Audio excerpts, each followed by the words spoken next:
Hi, I'm Heather Hubbard. I went from being a lawyer and partner at one of the largest firms in America to becoming an online personality and successful entrepreneur. I know what it takes to rise to the top. I also know all too well the toll it can take on your health and personal life. So, how do you shine bright without burning out? How do you chase joy while achieving success? You're listening to the Hustle and Flow podcast. Welcome back to Hustle and Flow. I am your host, Heather Hubbard, and we are on episode 183. Is it happening to you or for you? I hate this phrase. I do. I do. And yet we're still going to talk about it because it's still really helpful. I've been talking to so many people lately who have been sharing that they're going through struggles. And I think people have always shared a lot of things with me. But since I've gone through my own health sabbatical and own health issues and really struggled over the last 3 years, I think people just feel really safe telling me right now when they're also having some kind of hardship or struggle in their business or their relationship or their health or something else. And a lot of people are struggling. Some people, like, most things are going great, but there's like one thing in their life that they're really struggling with. And others, it feels like everything that could go wrong is going wrong, which is where I was. So I just wanted to share this in case it's helpful to you. It definitely helped me kind of get over a hump when I was on my own journey to healing. And so I thought I would share it with you today. Okay, so let's start with why I don't like this phrase. It's similar to it's meant to be, or everything happens for a reason. I think the reason that these phrases get on my nerves is because, in my mind, the story it tells is that there is some God, some higher power, some being that thinks human suffering is not only okay, but it is intentional. Like, I'm intentionally suffering for my own good. And that just feels like a very abusive relationship that I dislike. It feels very patriarchal. And that's my own stuff, but I'm just sharing it with you so that if you also share those same negative feelings and those same thoughts and you have that same baggage, um, this episode may still be very helpful for you. And if you totally believe that, that's great. That's awesome. Um, but I think it's also fair for you to know that I really struggle with these concepts. Um, but the reason why I still lean into them occasionally is because they can help me. They can help my mindset, they can help my thought process. And then that allows me to feel better. And so it's kind of like the placebo effect. It doesn't matter if it's real or true if it helps. That's my theory. Um, so many medicines, like, are they really helping you? The way that they test that, the way that they validate that is through placebo. I'm always watching the commercials to see, like, what were the results for the placebo? And if it got approved, like, it's not as good, but it's also there. It's not zero. Um, Same with like surgeries and other things. Like, there's just been so many studies. The brain is really interesting in the way that it works. So if you believe something, it can still have the same effect as if it happened. So I do think that sometimes, if these sayings, if these phrases, if these beliefs can help us get the result we want, we don't have to dig in too much into whether or not we believe that it is true that someone is or something is intentionally causing all of this. All right. So you probably know this, but if not, between 2020 and 2023, COVID happened. We all experience that. And so much of my business immediately had to shift because I had an entire year built out of workshops.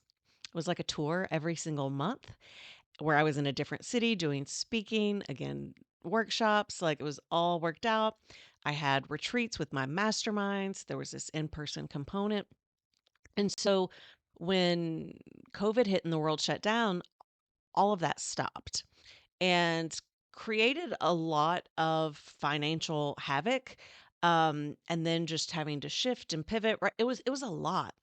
And then I got sick at that point, did not know I was sick. It took a while for it to be diagnosed, that I had an adrenal tumor, which was causing all kinds of issues, physically and mentally and emotionally through the physical functionality of that tumor. I was having nonstop cortisol. And so I was an anxious, fearful, emotional mess, a mess. And so between those two things, in many ways, my business disappeared as I knew it. Um, both of my dogs, my precious border collie dogs, if you've followed along at all for any amount of years, you just know how important they were to me. And they both passed away suddenly, in a matter of days, not at the same time, but like they would get sick one day and they would be dead within 48 hours. And it was just devastating and heart wrenching. Um, we ended up having to sell our house because the business wasn't, making money. We needed more money. And so we sold a house that we absolutely loved and adored. Um, and bought down. So we had completely remodeled that house. And so we were moving into a house that didn't cost as much, that had not been remodeled. It was 100% a financial move. It just felt like anything and everything that could go wrong was going wrong. And when I was going to the doctor's visits, like even after they were able to take the tumor out, trying to recover, it was just like it was like one thing after another. Like every time I went to the doctor to get one thing resolved, another one popped up. And it just seemed like this never ending string of what felt like really, really bad things. And then I ended up with shingles. Shingles. They're terrible. Truly, truly horrible. Extremely painful. And when I don't know if I can do it now, but when I had the tumor, my response to narcotics, not that I'm like just taking narcotics all the time, but after surgeries and things like that, my response was different than it used to be. Like it was not good, right? I was like seeing things. It was not a good experience. And so with shingles, I was in so much pain, they actually gave me some and I couldn't use them. And so it was just, I remember sitting on my couch thinking, I can't, this is too much. It's too much. I can't handle this anymore. Roe v. Wade was overturned during that time, which was a devastating loss. It was huge. It was a very emotional um, loss for me. I still get very, very emotional, um, and can have a ton of grief and anger when I think about all of the laws, in the state legislatures and in the courts that are just being rolled back to so many important wins that so many people fought for so many years. And you think about it too hard, and it's devastating. And so I remember just having the shingles thinking like it's too much. Like I can't handle anymore. And I was crying and I told my husband, I was just like, I don't understand. Like what did I do in this life to deserve this? Like why me? Why me? And he was very kind and compassionate. He always is. He hardly ever talks. And when he does there's often a lot of wisdom there. And he shared a 12-step principle, which was, why not you? Why not you? Like, you're a human. We're all humans. Bad things happen. And so if a bad thing is going to happen to any one person at any given time, what makes you so special or so different that it shouldn't happen to you? And I was like, well, I don't know, but like, I want to be special and I want to be different. Right. But that helped me feel like, okay, I'm not being singled out. This is not this intentional karma. This is part of why I don't like these phrases. Is it happening to you or for you, or is it meant to be? Because it just seems so intentional. And that's actually not helpful for me. Like when I think that I am intentionally going through something, it pisses me off because I feel like I didn't deserve this. Like, why me? And it actually helped my thought process to hear the 12-step principle of why not you? Human suffering may not be intentional, but it does happen. To go through a life, an entire life without any human suffering is kind of narcissistic and diabolical to think, right? That you are not going to experience it. I think sometimes we forget that other people also experience struggles because we don't talk about it. And it's part of why it can feel so isolating. It can feel so lonely, as if like I'm the only one dealing with this. Like, why one more thing? Um, and so I think it's one of the reasons why we all need to be a little bit more honest just with everyone around us as to things aren't always this, Instagram, Facebook life because it's not. And when we realize that everyone experiences suffering, it's like, okay, I'm not being singled out. I'm just having a really shitty time. And that happens. Like sometimes people just have really shitty times. But when I was having the thought, and there was a while I was like really stuck in the thought of bad things happen to me. Like it's always one thing after the next. When's the next shoe going to drop? When I was in that thought process, things tended to happen. And in fact, I think it's quite clear that shingles are a direct result of being extremely stressed out. And part of that stress was my choosing. Obviously, a lot of the stress was just circumstances that I had no control over, but I was letting it get the best of me. And in some ways, that was directly related to the health problems I had and where I was having the nonstop cortisol. But even as it was starting to subside, my body, my brain was still stuck in that thought pattern. It was still stuck in the I am not healthy, bad things happen to me, and it's never going to get better. And I feel like it's that's an easy place to be. And the reason why we do that, I mean, it's a protective mechanism. If we assume bad things are going to happen and another bad thing happens, then we feel as though we can't actually, it's not going to hurt us as much. Like, you can't hurt me because I just know that, of course, life is shitty. Of course, more bad things are going to happen to me. But because we have that thought, I think in many ways it invites it in because we are not actively participating in our help in saving us, if that makes sense. I feel like that's not the right word I'm wanting, but I don't know what word it is that I'm looking for. Um, but I definitely felt like it was intentional. And I had to be reminded, oh, I don't believe that. I actually don't believe that things are intentional. Now, again, let's say that you do believe everything and it's intentional. You do believe that everything is meant to be. That's totally okay.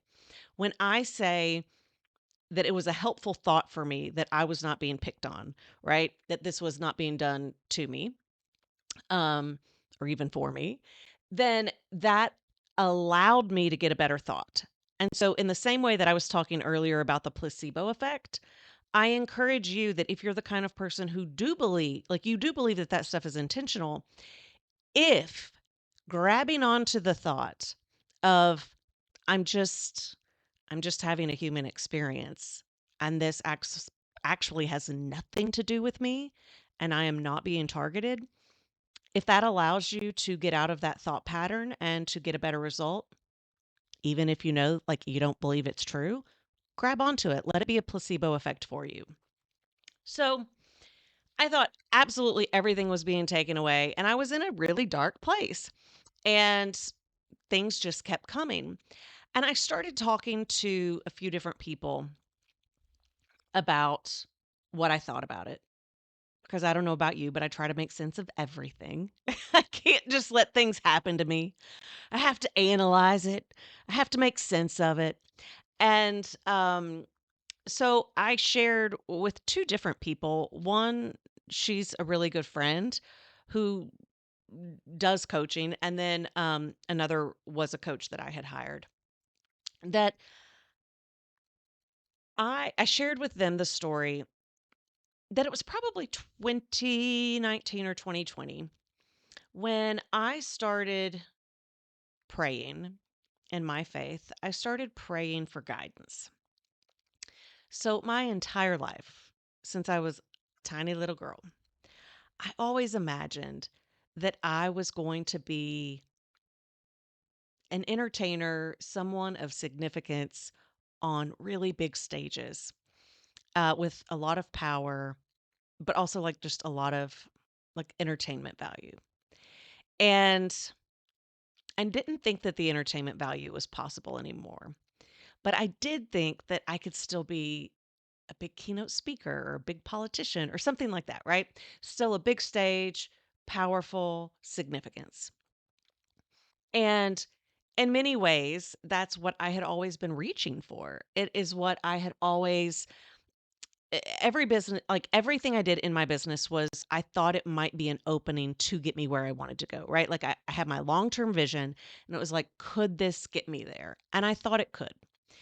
And that wasn't happening. So even when the business, right, like is booming, it's doing amazing, I'm still not getting closer, or I feel like I'm not getting closer to that longer term vision. And so I was getting, or I guess I had turned 40. Yeah. So I had just turned 40 and I was just like, if it's not happened now, like, is it going to happen? And I was just at this weird, really weird place. And so I just started praying and journaling and asking, like, either show me how to make this happen or help me accept that it's never going to happen. Because I just felt like I was putting so much time and energy and hope into something that might be a pipe dream. And like, if it was never going to be, then like, let me just calm down, let me relax, let me stop. And even though that idea of that breaks my heart, I want to find a way to find some peace and acceptance that that dream is never going to become a reality. And wasn't long after that that everything starts going, right? So you got COVID. I then get sick. Like, just everything is going wrong. And so the story I made up was that I was being taught acceptance. I was being taught acceptance and surrender, right? So when everything is stripped away from you, you really have to surrender and learn a new way. And I thought, okay, it's never going to happen. And everything that I have is being taken away, and I'm learning a new way to live. And it's a more peaceful way. It's not busy. It just is what it is. And I thought that I had fully reached that acceptance. Cried a lot, grieved a lot, and thought that I had accepted it. But in that acceptance, a spark went out, a fire went out, and I was just kind of flatlining. Like, from a soul perspective, I was just flatlining. I had surrendered. I had accepted, but I was sad. I was sad. And my friend asked me, she said, Heather, what if, just, just what if everything has been removed and everything has been taken away in order to clear the path for what you have always wanted and which you would not be able to attain otherwise because you were so busy and distracted with so many other things. And when she said that, I was like, well, that's a nice thought to reach for. And I believe in mindset work, I believe in thought work. So I was like, I will reach for that thought. It's a better story, it's a better thought, and I don't believe it. Right? I'm like, well, I love that you're trying to cheer me up, but the universe has already told me it's not for me. Um, but she planted that seed. And when she planted that seed, it would be an occasional thought that would pop up from time to time, but I would push it back down because the negative thoughts were really in control. And when they're in control, it's actually hard to just switch it, right? So then I was working with Susan Hyatt, and she said a very similar thing. She was just like, what if that's not the story? Like, what if everything has been cleared and you're now ready? Like go get it. Like, what are you waiting on? Like, who says one more bad thing is going to happen? Like, what if the time is now? You are ready now. Everything got cleared away. And like you're sitting on the sidelines doing nothing, feeling sorry for yourself because this is the story that you're believing. And I was like, oh shit. Oh shit. And I got it. In that moment, I got it. And I said, okay, okay. What happens when we embrace the new thought that this didn't happen to me, it happened for me? I know I keep going back and forth with, is it intentional? Is it not intentional? I go back and forth with it as well. I don't know. I don't know. Half the time I believe it, half the time I don't. And frankly, it's like I'm just going to believe whatever is helpful to me in that moment. It doesn't have to make sense. It doesn't have to be logical or rational. It goes back to the placebo effect. If it helps you, use it. Use it. So in that moment, I was like, yeah, what if all of this didn't like happen to me, like to punish me? There was karma. What if it was actually happening for me? And so the first thing that I did was let's find evidence, because the brain loves evidence. Let's find evidence that things have started to change. Let's find evidence of new wonderful things that have happened in my life that wouldn't have happened but for all the shitty shit that happened, right? And so I started looking at it, started making a list. And this isn't like just a gratitude list. Like I was intentionally saying, what has changed in my life that would not have happened but for all of these really bad things? And one was I had slowed down in a way that, I mean, I never would have slowed down. And so I had picked up hobbies. I learned to do new things. Had that not happened, I would not be painting. I love to paint. I started doing interior decorating and learning other creative arts. Never would have done that because I was just busy working on my job all the time because I loved it. Um, my cute little kitten, I still call her kitten, Karma, we would not have her for sure because like we couldn't have that many. Well, I don't think I could have that many animals in the house. Parker, he probably wouldn't have done well with her. She showed up right after he died, and she just brings so much joy to our life. Um, we have this new house that is, even though it's not as nice, it is that we've got woods, we have deer all the time, and my husband and I love the deer. I've always loved big windows. We've got huge windows. They go all the way to the ground. I've got this amazing room with like 4 big windows that I can just sit and watch, and it's just woods and it's deer, and we have foxes and all kinds of wildlife. I never would have experienced that because I wouldn't like there was no reason for me to move. Um, we also, when we made that move, made a lot of money off of the sale of that home, especially since we were moving into a fixer-upper. That money allowed me to go learn how to day trade. And so I full-time trade now. I never would have been able to do that had we not had to sell the home. I'm not working, and we had a large financial sum come in, you know, and I had the time and the space to go learn a new tool, a new skill. And I love it. I love it. I never would have done that. Stand-up comedy. I adore stand-up comedy. I never would have done that had everything not been cleared and me not been trying to find my mojo again. Um, oh my goodness. I'm like, what else happened? I tried to write it all down because I didn't want to forget it. Oh, and then like a more soulful business. So what I'm doing now, where it is just the retreat at Miraval, I'm just pouring into a small group that is slowly growing over time, that feels so good and so aligned. I was trying to build something huge because I thought that that's what the significance piece was. I thought that's what was going to get me where I wanted to go. When the truth is, I think in many ways I just needed more space to be more creative. I needed, my business to look a little different.